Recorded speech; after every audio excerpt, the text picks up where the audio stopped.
করা হবে, আপনাদেরকে জানিয়ে দেওয়া হবে ইনশাআল্লাহ। প্রথম প্রশ্ন কি বাজান? মার রব্বুকা, তোমার রব কে? মার রব্বুকা, তোমার রব। জোরে চিল্লায়ে বলুন, আমাদের রব কে? আল্লাহ আমার রব, আল্লাহ আমার রব। দমে দমে তন মন তারি অনুভব, আল্লাহ আমার রব, ওই রবি আমার সব। দমে দমে তন মন তারি অনুভব। তোমার দুনিয়াতে আমি যেদিকে তাকাই, অচয় নিয়ামতে ডুবে আছি সবাই। তোমার দুনিয়াতে আমি যেদিকে তাকাই, অচয় নিয়ামতে ডুবে আছি সবাই। পাক পাখালির কণ্ঠে শুনে তাসবিহ কাল রব, তাসবিহ কাল রব। আল্লাহ আমার রব, আল্লাহ আমার রব। দমে দমে তন মনে তারি অনুভব। আমাদের রবকে এক নাম্বার যখন প্রশ্ন করা হবে, মার রব্বুকা, তোমার প্রতিপালক কে, ওই বান্দারাই কবরের ভিতরে প্রশ্নের উত্তর দিতে পারবে যে বান্দাগুলা রবের বিধিবিধান মেনে দুনিয়াতে চলেছে। আল্লাহ রাব্বুল আলামিন বলেছে 5 ওয়াক্ত নামাজ পড়ো। যে বান্দাগুলো 5 ওয়াক্ত নামাজ পড়েছে, আল্লাহ রাব্বুল আলামিন বলেছে রমজানের রোজা রাখো। যে বাবারা, যে ভাইরা, যে মা বোনেরা 5 রমজানের রোজাগুলো রেখেছে, যে বান্দাগুলো আল্লাহ রাব্বুল আলামিন বলেছেন হজ করো, যাকাত দাও, মিথ্যা বলবা না, গীবত শিকায়াত করবা না, আল্লাহ রাব্বুল আলামিনের অর্ডার মেনে, আল্লাহ রাব্বুল আলামিনের বিধিবিধান যারা মেনেছে, তারা উত্তর দিয়া দিবে আমার রব হলো আল্লাহ। 2 নম্বর প্রশ্ন করা হবে,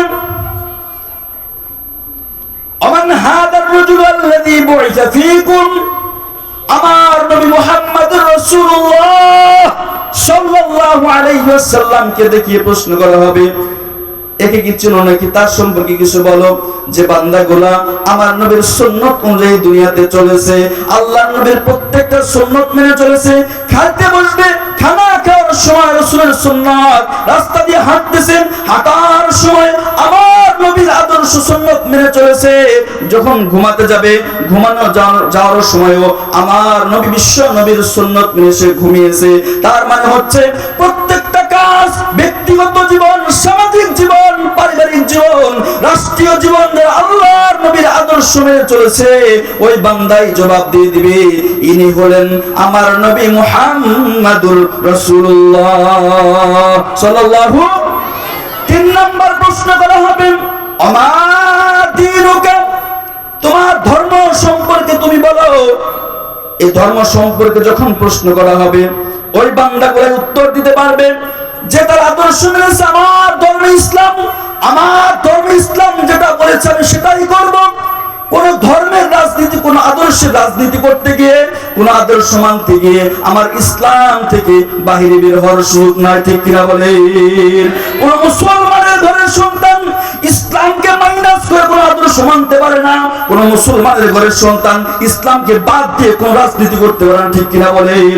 যে রাজনীতিতে আমার ধর্ম ইসলামকে মাইনাস করতে হয়, যে রাজনীতি করতে গিয়ে আমার ধর্ম ইসলামকে বাদ দিতে হয়, ওই রাজনীতি মুসলমানের ঘরের সন্তান করতে পারে না, ঠিক কিনা বলেন? মুসলমানের ঘরের সন্তান ইসলাম বাদ দিয়ে কোন রাজনীতি করতে পারে না। আমার রাজনীতি হবে আমার রাসূলের রাজনীতি। কারণ হলো আমার নবী দেশ চালিয়েছেন, আমার সাহাবায়ে কেরাম দেশ চালিয়েছেন, শুধুমাত্র বাংলাদেশ নয়, ইন্ডিয়া নয়, পাকিস্তান, ভারত নয়, পুরা বিশ্ব দেশ পরিচালনা করে সাহাবায়ে কেরাম দেখিয়ে গেছেন, ঠিক কিনা বলে? সুতরাং আদর্শ মানতে হবে ইসলাম। ইসলামের আদর্শ মেনে যদি আমার রাজনীতি হয়, প্রত্যেকটা ক্ষেত্রে যদি আমার ধর্ম ইসলাম মেনে আমি চলতে পারি, তাহলে আমার বাংলাদেশের ভিতরে চুরি হবে না, আমার বাংলাদেশের ভিতরে টেন্ডারবাজি হবে না, আমার বাংলাদেশের কোনো সম্পদ বাইরে যেয়ে জমা হবে না, আমার বাংলাদেশ সোনার বাংলাদেশ হয়ে যাবে। কথা বলেন ঠিক কিনা?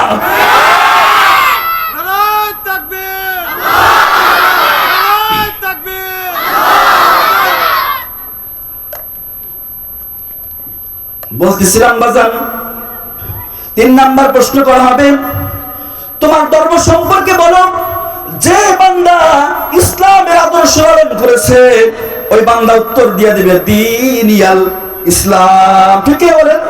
এই তিনটা প্রশ্নের উত্তর যখন দিয়ে দিবে, 4 নাম্বার তাকে প্রশ্ন করা হয়। বলছিলেন বলেন কয় নাম্বার? আরো জোরে। আমরা সারা জীবন শুনছি 3টা, কিন্তু যে প্রশ্নের উত্তর 3টা পারবে তার জন্য তাকে প্রশ্ন করা হবে মা ইলমুক। এই যে 3টা প্রশ্নের উত্তর দিলা, ইলম পাইলা কোথায়? কোন ইলমের কারণে 3টা প্রশ্নের উত্তর দিতে পারছো? ওই বান্দা জবাব দিয়ে দিবে আমার এই 3টা প্রশ্ন উত্তর দেওয়ার পিছনে আমার ইলম হলো আল কোরআন। মারহাবা। এই কোরআনের ইলমের কারণে আমি 3টা প্রশ্নের উত্তর দিতে পেরেছি। এই কোরআন শিখেছিলাম, কোরআন অনুযায়ী আমল করেছিলাম, সুন্নাত মেনেছিলাম। এই কোরআনের ইলমের কারণে আজ আমি 3টা প্রশ্নের উত্তর দিতে পারলাম। আপনাদের কপাল কত ভালো, আল্লাহ রাব্বুল আলামিন পছন্দ করেছেন এই কালামপুর হাফিজিয়ার মতো একটা মাদ্রাসা আপনারা পেয়েছেন। বলুন আলহামদুলিল্লাহ। 50 জন ছাত্রর সিনায় কোরআন ঢুকেছে। এই 50 জন ছাত্র কোরআন মুখস্থ করেছে। আজকে 50 জন ছাত্র পাগড়ি নিবে। আপনারা সকলে বলুন আলহামদুলিল্লাহ। কোন কারণে যদি ধরা খেয়ে যায়, কোরআন শিখতে পারি নাই, এরকম মানুষ এখানে আছে না নাই? কোরআন শুদ্ধভাবে তেলাওয়াত করি না, এরকম মানুষ আছে।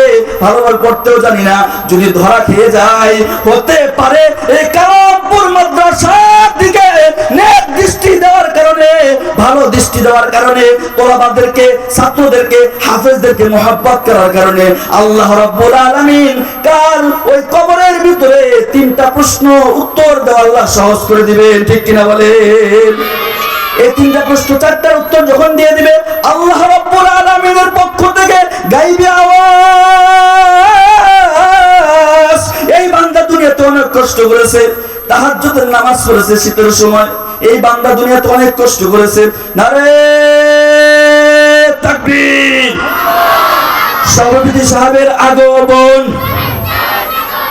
সভাপতি সাহেবের আগমন, আলহাজ মির্জা সাহেবের আগমন, আলহাজ মির্জা মোহাম্মদ ইয়ার হোসেন সাহেবের আগমন, মাহফিলের পক্ষ থেকে, হাফিজিয়া মাদ্রাসার পক্ষ থেকে নারে তাকবীর।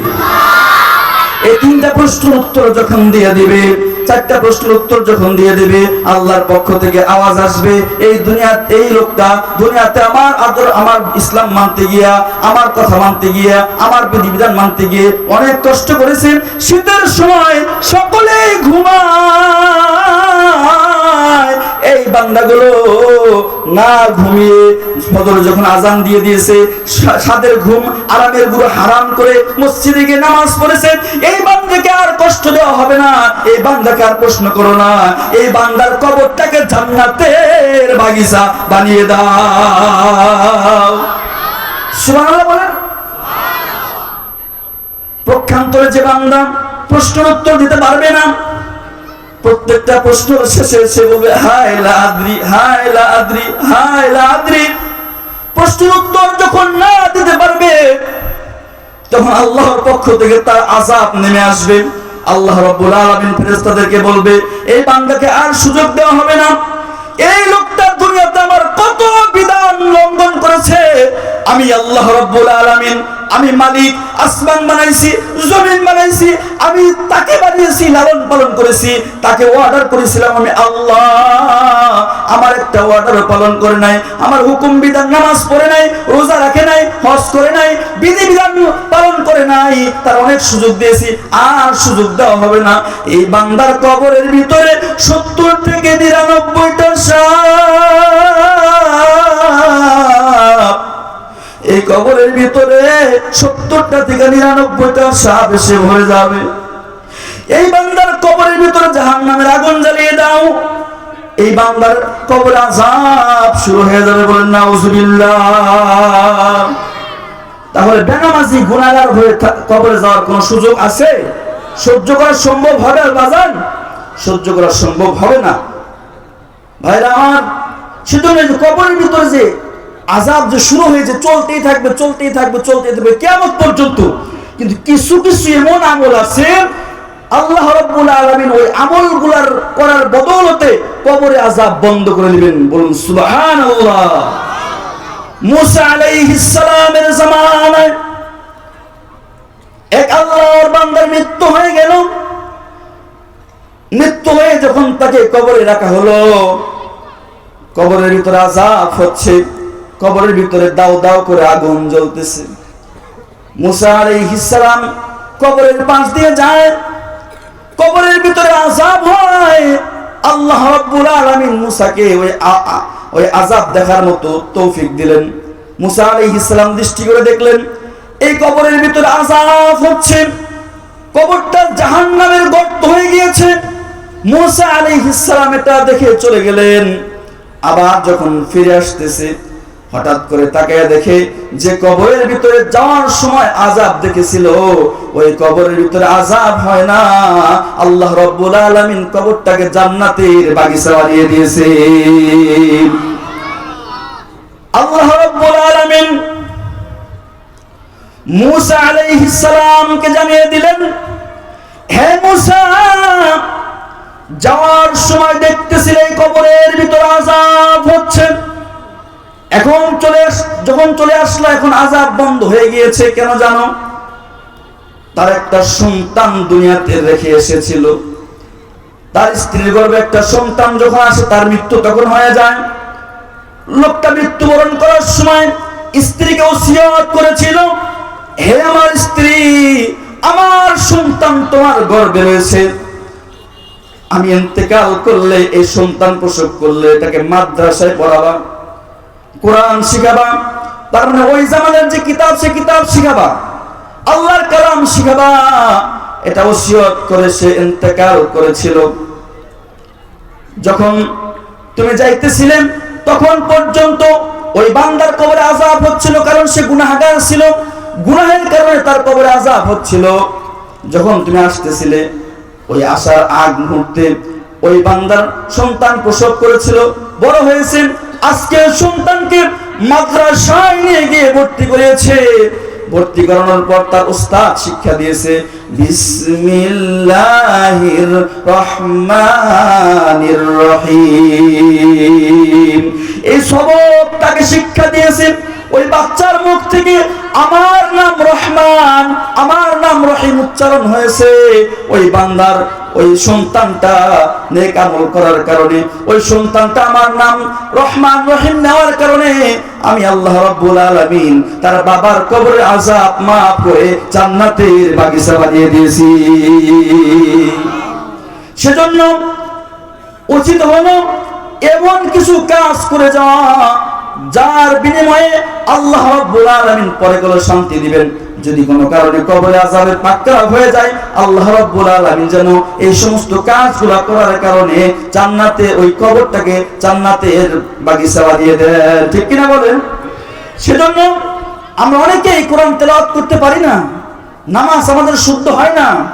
এমন কিছু কাজ আমরা করে যাব, এমন কিছু ভালো ভালো কাজ আমরা করে যাব যাতে করে পরকালে এই কাজগুলো আমরা রেখে যাবো, এগুলোর জন্য আমাদের পরকালে আমাদের জন্য জান্নাতের যাওয়ার জন্য সহজ হয়ে যায়। ঠিক কিনা বলেন? সেজন্য সন্তান হলে মাদ্রাসায় দিবেন, দিতে পারেন না কমপক্ষে যারা মাদ্রাসায় লেখাপড়া করে কোরআন শিখতেছে এদেরকে মহাব্বত করবেন।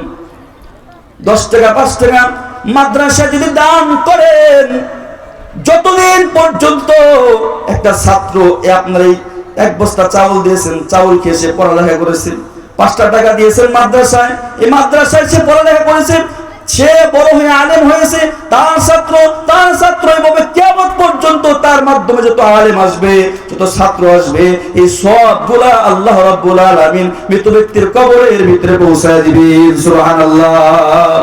আল্লাহ তৌফিক দান করুন, আমিন।